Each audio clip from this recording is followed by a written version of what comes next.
Hello guys, today I'm gonna teach you how to solve quadratic equation.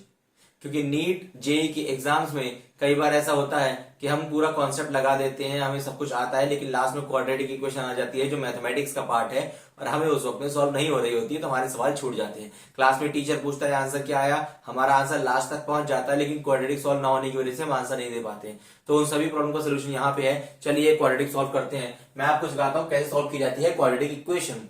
तो सबसे पहले की इक्वेशन ले लेते हैं, x square plus 2x minus 24 equals to 0। मेरे पास एक क्वाड्रेटिक है x square plus 2x minus 24 equals to 0। बताता चलूं क्वाड्रेटिक का मतलब होता है एक ऐसी इक्वेशन जिसमें x की हाईएस्ट पावर 2 हो। ठीक, अब इसको सॉल्व करने का तरीका क्या है बताइए। एक्स स्क्वायर के साथ में कोई नंबर मल्टीप्लाई कर रहा है क्या? नहीं, तो वहां क्या होगा 1। जिसके साथ कुछ नहीं होता उसका 1 होता है, जिसका कोई नहीं होता उसका खुदा होता है। वैसे ही मैथमेटिक्स में जिसके साथ कुछ मल्टीप्लाई नहीं होता, कुछ डिवाइड नहीं होता, उसके साथ 1 मल्टीप्लाई हो रहा था, 1 डिवाइड हो रहा होता है। तो इसके साथ मल्टीप्लाई 1 हो रहा है। आप सबसे पहले लास्ट नंबर को इस 1 से या जो भी नंबर यहां होता उससे मल्टीप्लाई करते हो। तो 24 1 जा 24, कुछ नहीं है तो 1, और अगर कुछ होता तो वो उससे मल्टीप्लाई करते। 24 1 जा 24, सर 24 मुझे मिला। अब इसका क्या करना है, मैं जो बोलता हूं मेरे साथ रिपीट कीजिए।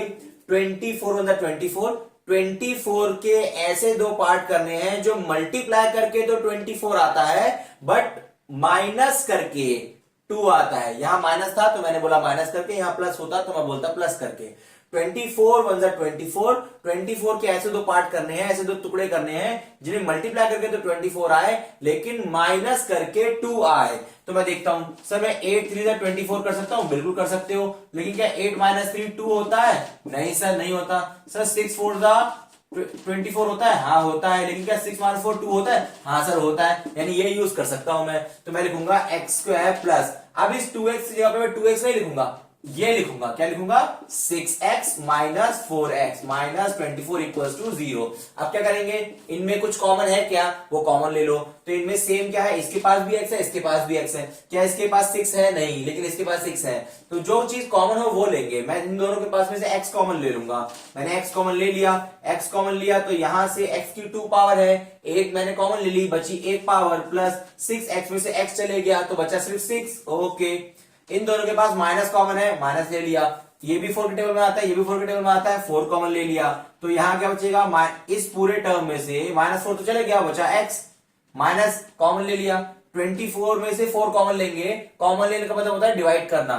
तो जब 24 में से 4 कॉमन लेंगे इसका मतलब है 24 डिवाइड बाय 4। कॉमन लेने का मतलब माइनस करना नहीं होता, कॉमन लेने का मतलब होता है डिवाइड करना। तो 24 को अगर 4 कॉमन लिया है 24 में से तो उसे 4 से डिवाइड करेंगे। जब 24 को 4 से डिवाइड करोगे आपका आंसर आएगा 6। क्या लिखोगे, प्लस 6। अब आप इसको बोल सकता है यहाँ माइनस था यहाँ प्लस कैसे हो गया? अरे माइनस तो कॉमन ले लिया ना, इसलिए। अब देखो, अब यहाँ एक टर्म बन गया, यहाँ टर्म बन गया, इसके पास भी x प्लस 6 है, इसके पास भी x प्लस 6 है, दोनों में से x प्लस 6 कॉमन ले लो।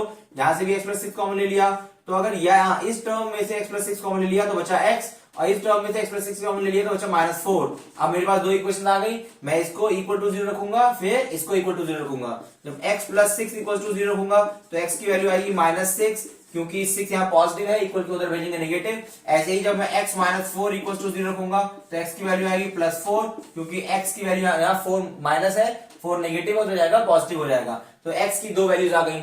ये तो एक चीज हो गई। अगर आपको एक प्रैक्टिस के लिए क्वेश्चन चाहिए तो वो मैं दे देता हूं। आप लिखिए x square plus 3x minus 18 equals to 0। मुझे कमेंट बॉक्स में इसके रूट्स बताइए, इन्हें कहते हैं roots of the quadratic equation. Find the roots of this quadratic equation. Thank you.